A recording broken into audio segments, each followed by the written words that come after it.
Hello students, good afternoon.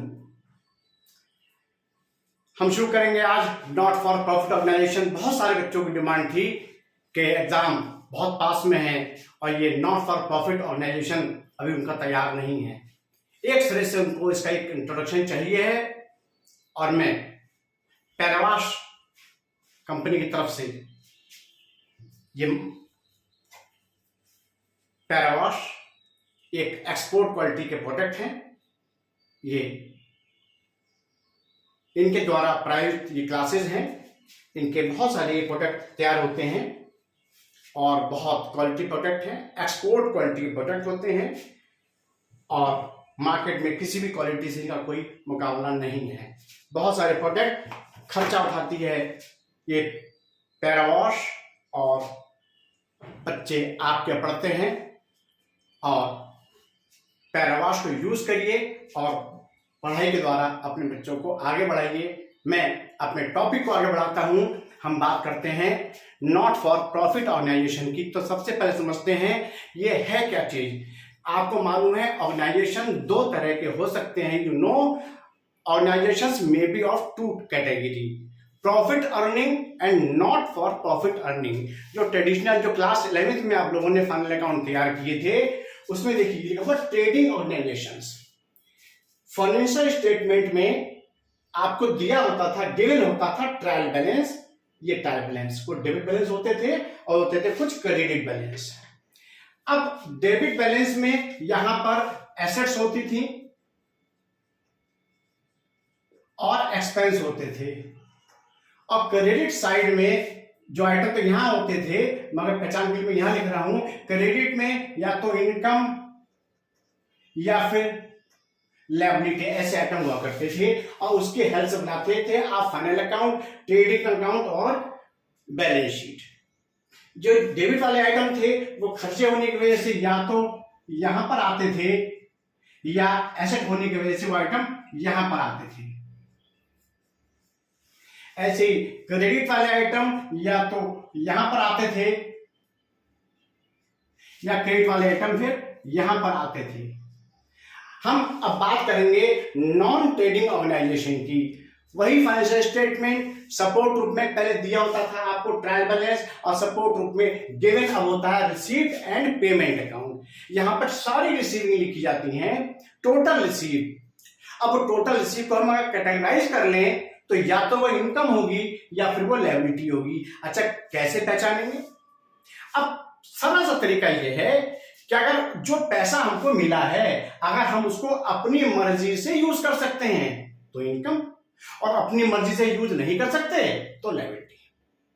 अच्छा, दूसरी तरफ जब पेमेंट करते हैं तो पेमेंट या तो फिर एक्सपेंस है। अगर हम किसी सर्विस के लिए पेमेंट करते हैं तो वो एक्सपेंस है और किसी सामान को खरीद, किसी आपने कोई कार खरीद ली, बिल्डिंग खरीद ली, जमीन खरीद लिया, वो खरीद लिया तो वो आपकी एसेट होती है। मतलब पेमेंट साइड में दो चीज। अब यहां पर भी आपको बनाने हैं फाइनेंशियल स्टेटमेंट। इसका मतलब है जो रिसीट साइड है या तो रिसीट साइड यहां पर आएगी इनकम होने की वजह से या रिसीट साइड यहां पर आएगी लायबिलिटी होने की वजह से। अब पेमेंट साइड के आइटम या तो एक्सपेंस होंगे तो पेमेंट साइड का आइटम या तो यहां पर आएगा, ये पेमेंट साइड का आइटम आपका यहां पर आएगा। तो अब आपको ये नहीं बनाना है। अब क्लास 12th में आपके लिए नॉन ट्रेडिंग ऑर्गेनाइजेशन है जिसमें ये आपको बनाना होता है। अब इसमें बहुत सारे आइटम होते हैं, हम पहले उनके कैलकुलेशन सीखेंगे। आप में से इंक्वायरी आई हुई है कि हमें कंजम्पशन कैलकुलेट करना सिखा दीजिए। ठीक है, खास बातों पर हम चर्चा पहले करेंगे। उन खास बातों में क्या चीज हो सकती है? इनकम साइड में एक आइटम आता है सब्सक्रिप्शन।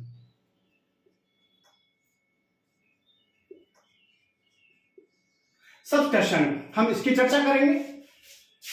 और जो कई बच्चों ने क्वेरी डाली है, पूछा है, व्हाट्सएप पे पूछा है मुझसे कि कंजम्पशन कैलकुलेट करना सिखवाइए, कैसे कंजम्पशन होगा। अब कंजम्पशन किस चीज का होगा? अब ये जो नॉन ट्रेडिंग ऑर्गेनाइजेशन है ये तो ज्यादातर या तो क्लब्स हैं, हॉस्पिटल्स हैं, मतलब वो ऑर्गेनाइजेशन जो प्रॉफिट के लिए नहीं खोले जाते, या तो सेवा के लिए या फिर इंटरटेनमेंट के लिए। मगर वहां पर भी कुछ चीज कंज्यूम तो होती हैं, जैसे मेडिसिन, नाश्ता, फूड स्टफ, स्टेशनरी का सामान है, स्पोर्ट्स सामान है, बहुत सारी चीज कंज्यूम होती हैं। तो एक आपसे कंजम्पशन पूछा हुआ है, कंजम्पशन खर्चे का आइटम है और सब्सक्रिप्शन इनकम का आइटम है। हम पहले इन दो आइटम पर बात करते हैं। सबसे पहले डिमांड की हुई है कंजम्पशन की, तो मैं अगले वीडियो में आपको कंजम्पशन समझाता हूं। वीडियो छोटी छोटी रहेंगी आपके, आप देख पाए। और अगली वीडियो से पहले आपको क्या तैयार करना है, आपको तैयार करने हैं, पहले पेन खोलिए, कॉपी निकालिए और लिखिए। पहले आपको कुछ डिफरेंस अपनी बुक से तैयार करने हैं। डिफरेंस कौन कौन से,